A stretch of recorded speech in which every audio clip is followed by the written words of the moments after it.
As you can see here, this is a solar box for a customer sent shipped from Bayelsa for me to bypass. As you can see, I'm yet to open this box. It's locked, so you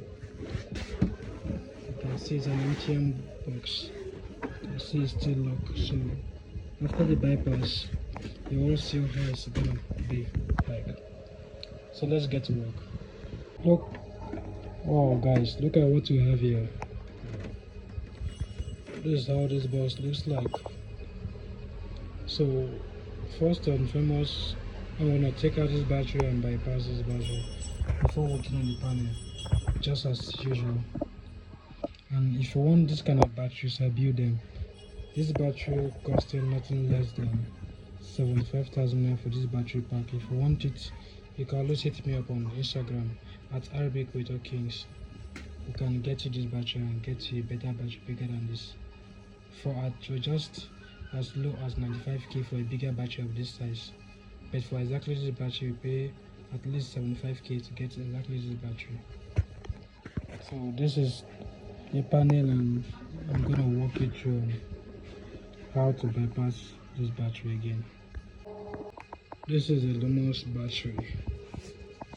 If you look critically, you will see the rated capacity on this Lumos battery is 14.52 volts, 23,000 milliamps, which is 330 watts.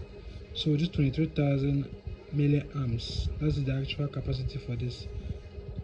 As you can see that this thing is using a 4S configuration, that's 4S BMS, battery management system. That's what you can see here.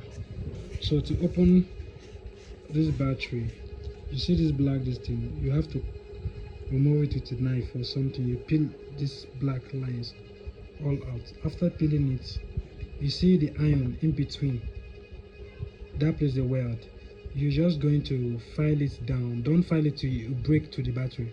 File it a bit, very little, so that you can easily use a chisel to hit it with hammer a little bit, so that this thing can pop up open. That's when you can be able to access the battery. Don't cut it down.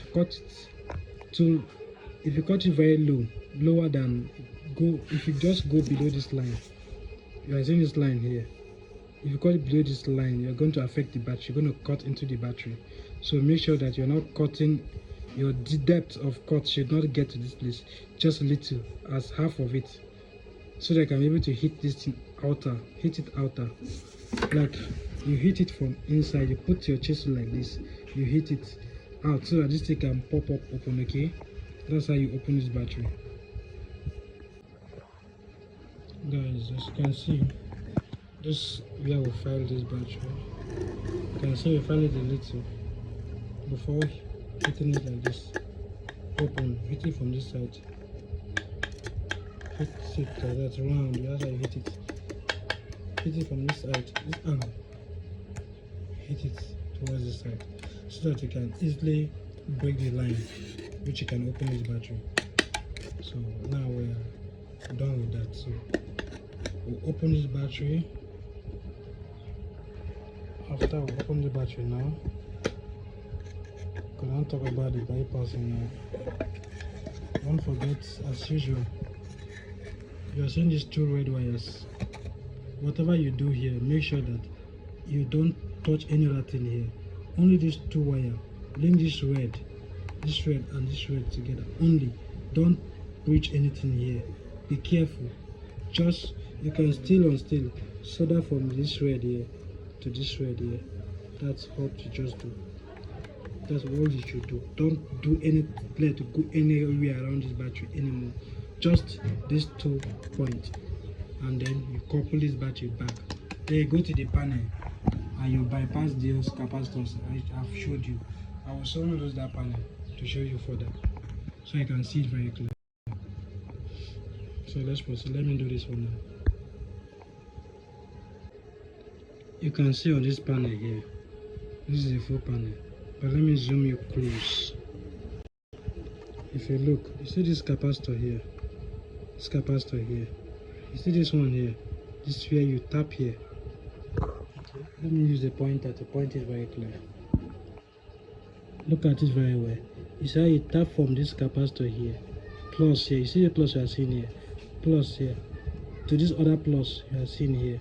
You link together. Then you can tap it from here, from this C114, and then this C109. You tap from this C109 to C114. That's how you bypass it. This is the battery side and this is the output side.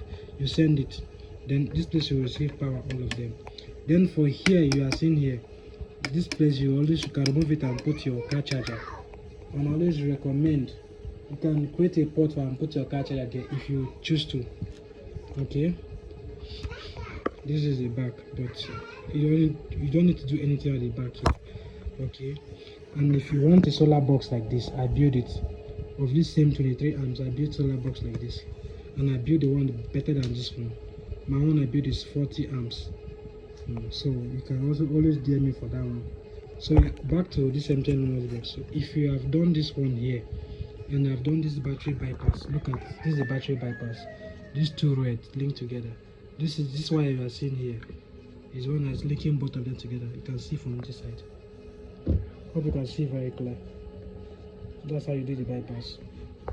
Okay, so that is all about emptying bypass. So right now, when I've done everything, I'll couple it and test it, and I'll show you how it is.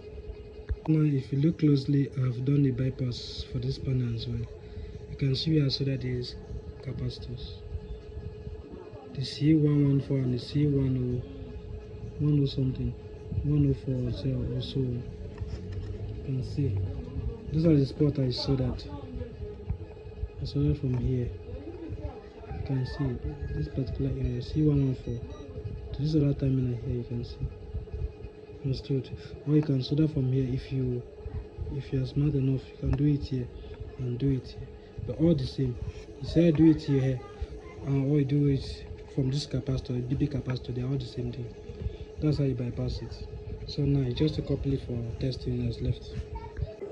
So guys, here this is solar box after the bypass. You can see. So I will be testing with my phone. I just plug the cable here. You can see this is the charger I'm using, 2-piece. I'm going to plug it for testing, and then it's going to show charging as well. So you can see the bypass is done and it's charging fine. So if you want to bypass or you want to build a solar box, you can always DM me so that I can work it out. Okay, so if you want to buy a charger that is very good for your solar box, I recommend you buy this kind of charger, 2-piece. You can see 38 watts. You can always go for this one depending on where you are living. It's normally sold for around 7,000 or 7,500 or thereabout. This charger is very good. Okay, I recommend it. Thank you. Please don't forget to hit the subscribe button, like, share, and subscribe. Turn your notification button on for any of our latest video we post, so you always get notifications. Thank you. Take care.